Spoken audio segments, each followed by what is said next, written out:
Ayan po yung mga yan po yung mga alaga ko. Pitong piraso po yan sila. Sila ay naipanganak noong katapusan ng February. Ayan. So, plano kong i-dispose ngayon pong June. O kalagitnaan ng June. Wari ko ay aabutan ng 80 kilos sa panahon yan. So bali 10 sila nung sinilang ng kanilang inahin. Ito yung dalawa sa kanilang kapatid. So maliliit siya dahil hindi ko isinabay na i-feeds, dahil plano kong gagawa ng 2 pang inahin upang maging 3 na yung aking magiging inahin. Ayan, yan yung unang inahin na alaga ko, at yan yung mga anak na yung 24 ng Hunyo mula nung iiyay ni ka Tyrell Amar.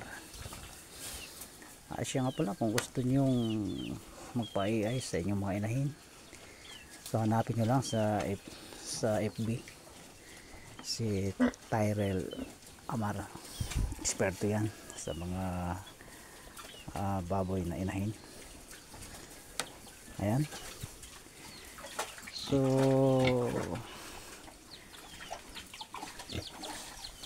doon sa mga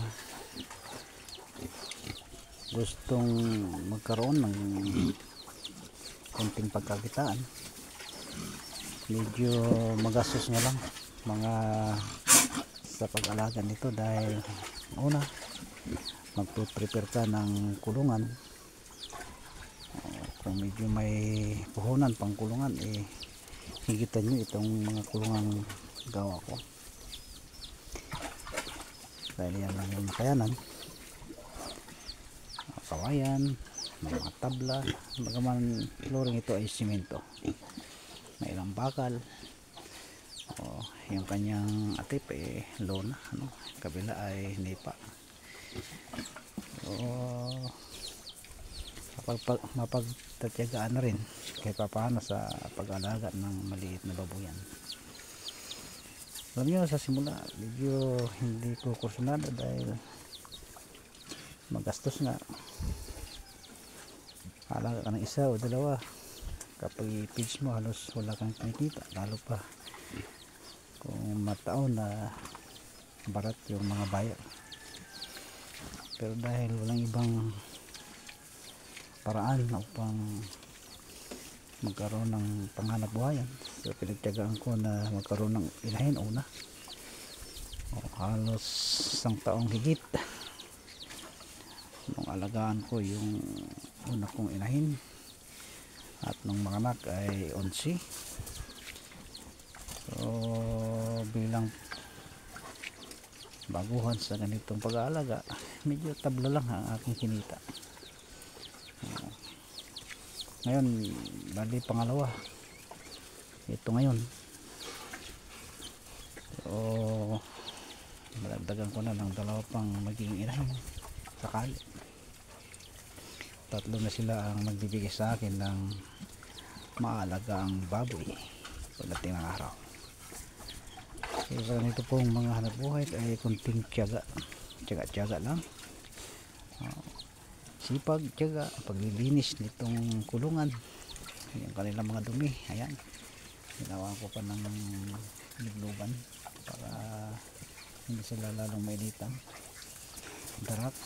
Pero dahil maliit na kulungan, galing sa tubugan, basa agad yung darak. So tiyaga, konting sipag, bagaman medyo pagod, may konting pasensya lang sa pag-alaga ng mga baboy. at least mayroon tayong hinihintay kung tayo mayroong alaga. Ikang kapag may isinuksok, may madudukot. Ayan mga